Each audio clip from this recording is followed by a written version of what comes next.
Hello again, everyone, and welcome back to the YouTube channel called Vintage Sewing Machine Garage. I am showing you yet another recent acquisition. I have never understood the way machines come to me. It would be nice if I get one every month and work on it and make a video, but it doesn't work that way. The machines come to me in waves, I guess, and I really don't know why. This one I recently purchased. The owner said they couldn't get the feed dogs to work or something, which is unusual, but can happen. So I'll be diving into this and we'll take a look at it. It could be something complicated or it could be simple, you never know. But it didn't scare me because I was looking at the White Sewing Machine Company, which by the 1960s, this is early 1960s, 62, 63. And of course, a lot of the sewing machine manufacturers had to respond because the Italians had come into the home sewing market with zigzag. Other companies had tried it, even Singer had tried it, but the Necchi company really nailed it in terms of the quality of the stitch. And so everyone was rushing around to copy them because consumers were going, hey, zigzag, that could be awesome, right? For things like hemming and so forth. Remember, sergers for the home, or overlock machines as they're called in most parts of the world, they didn't exist for the home. Sergers were not a thing for home sewers, right? Even though they existed in factories. So by the 60s, you see lots of machines, especially premium models like this one, come with zigzag. And we're going to kind of take a look at this machine. You have seen this before on my channel, probably a few times. And this is one of those machines that I come back to again and again when they're available, when they appear for sale, because I like them so much. So I'll never be able to share with you, I only have one favorite machine, because I don't. I have lots of favorites, certain machines that I will restore again and again if I'm able to, because I know that, almost always they are going to just make incredible machines for their future owners. So I purchased this. It came in a case, and if I let's see, if I show you the case, you can see it's on the left. The case on the right goes to the straight stitch domestic in turquoise that I showed in an earlier video, although that is a white machine made by the White Company. So again, in 8 years or so between those two machines, when this one came out, they're still using turquoise. They're still using turquoise cases. This machine would have been one of many, many models that you could have seen when you went into a White dealer. Remember, the White Sewing Company, they were Singer's biggest competitor, second only to Singer in size. White grew because not only did they have their own White independent, we call it the independent channel in marketing, but their own independent dealers that sold White sewing machines, because that's the way that Singer sold their machines. But White also made machines for Sears for decades and was part of a giant conglomerate. The White Sewing Machine Company was actually part of one of the first giant corporations. And White made, at one point in their history, early in the 20th century, they made automobiles. And then they made trucks and continued to make trucks, heavy-duty trucks for many years.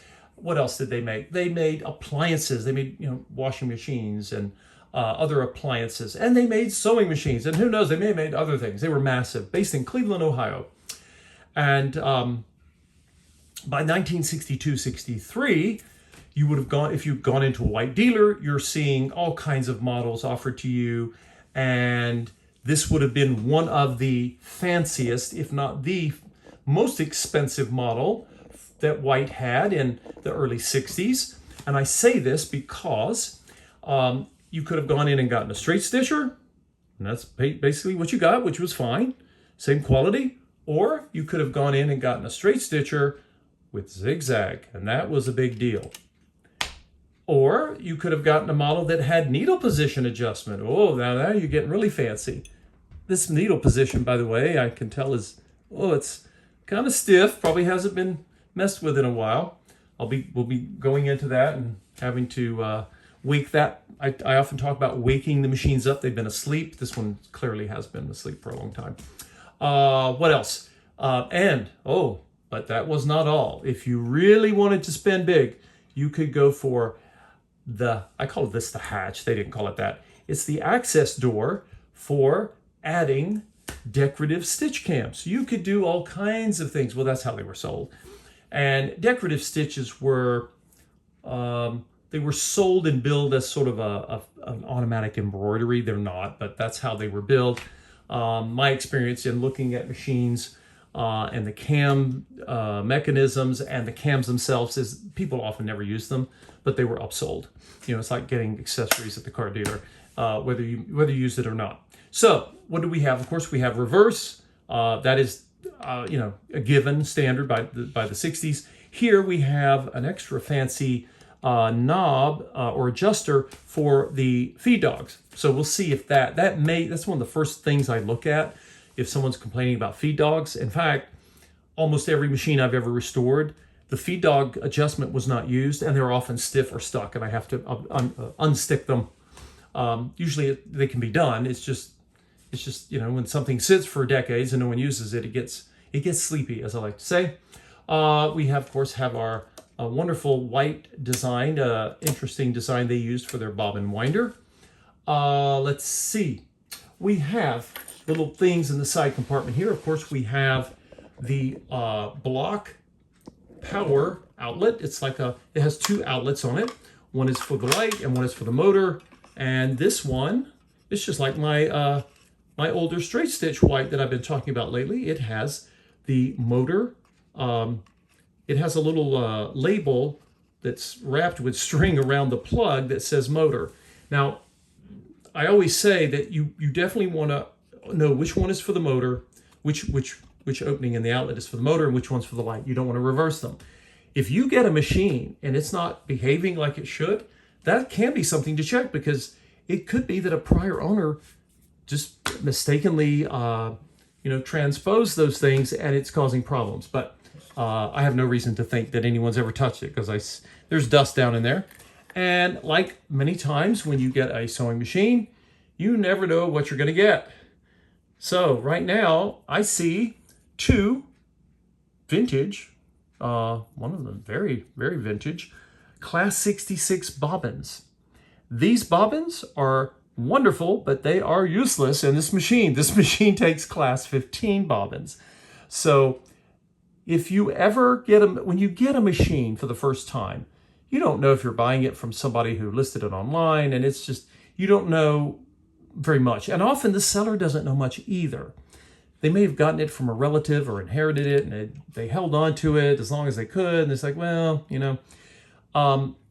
so I will keep these bobbins and use them for a machine that can use them. But I have found that this is a pattern over the years, that vintage sewing machines, the sewers would trade things between each other. Hey, I have some extra bobbins. Do you want them? Sure. But they had a different machine. It's okay. It's kind of funny. And look what we have here. I have a bobbin. I have a presser foot. This is a dedicated straight stitch foot. Now, this machine obviously should have, if it has it somewhere, a zigzag capable foot, because that was one of its big things, right? Now, why is this here? It could be that this foot came from another machine. I can't tell if this is newer or not. And occasionally you might switch to a straight stitch foot if you were sewing on this machine, if you were going to sew something really delicate, like silk or just a very delicate fabric. Having that straight stitch foot could be useful, but it's entirely possible that this machine is missing the dedicated foot. I'm not panicking. First of all, I see what looks like there was a needle here, and there's the remnants of a needle. The needle broke off. Who knows what's going on with this? Oh, you never know. Could it be underneath? I don't know. Sometimes if you get a machine in a table, some of the stuff is stuck in a drawer somewhere under the table, but this obviously has no... Ooh, okay. feeling along here. I see, what do I see here? Ah, there's the bobbin that the machine uses. It's kind of scraggly looking there. It's full of old thread and dust, but it is a class 15 bobbin, so they had at least one. And look what's hanging from that, the bobbin case. That's nice. It's nice to see the bobbin case. So why is the machine missing its foot? These machines, like a lot of things that get handed down, either in families or someone, they send it, they find it in a thrift store. They have long journeys, these machines, and you just never know. You don't know what's happened to them. You don't know if the original part was there and someone lost it or it fell out, or who knows. I suspect that the foot was removed because there was a problem here. I'm going to have to remove the old needle, and I still see the thumb screw. I'm very happy to see the thumb screw there. If you get a machine that is missing its thumb screw or its foot, do not panic. This machine takes low shank feet. I may have one in my parts stash. I don't throw any parts away because I never know what I'm going to need. And if not, I'd be perfectly fine and happy repurposing one of my vintage low shank presser feet that is designed for zigzag. Well, how do you know? One of the ways you'll know is that the zigzag foot will be wider than the straight stitch foot. And instead of a single hole, some of you are sewers know this, so bear with me here. You can see that's clearly for straight stitch because you can't hop. You see the hole there. It's just for the needle going up and down. And of course, if you are going to have a zigzag foot, that foot has got to be low shank, which is the most common size foot, right? The shank, of course, we're talking about is, think of it as like the ankle. If this is the foot, that the shank is like the ankle. And all low shank feet should work with this machine, which is great.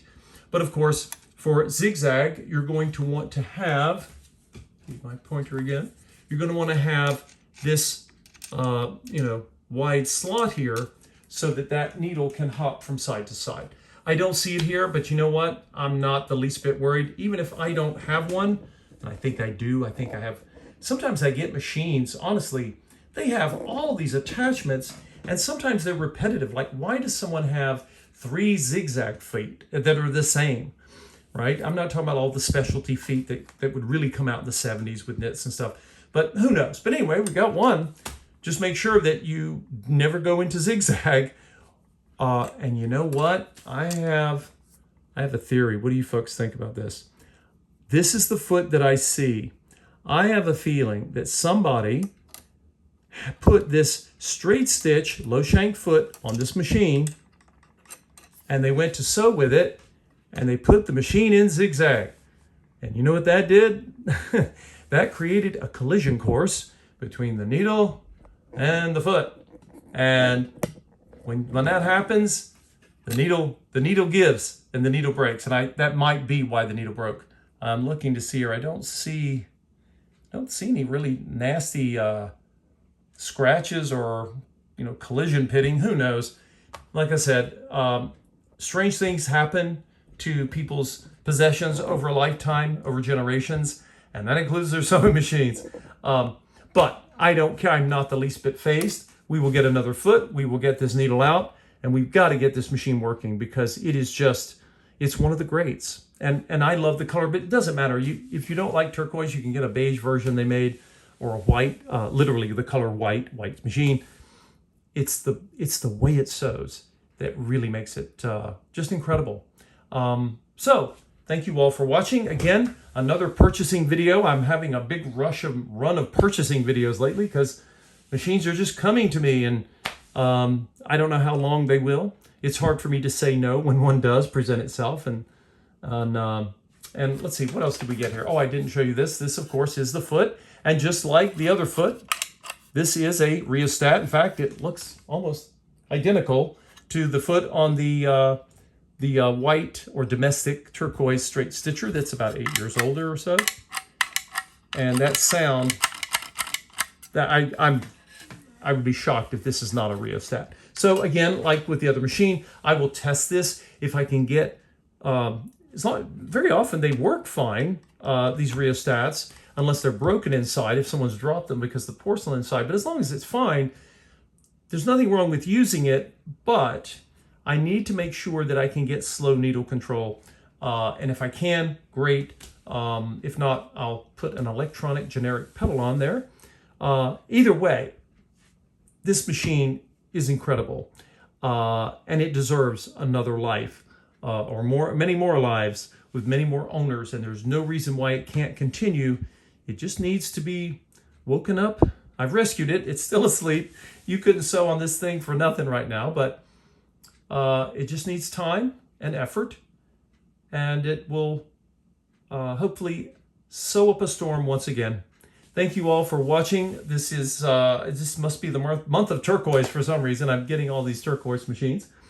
Anyway, if you have this machine or one like it, put your comments down there. Share with the rest of us what you think, what you like. Maybe there are things you don't like.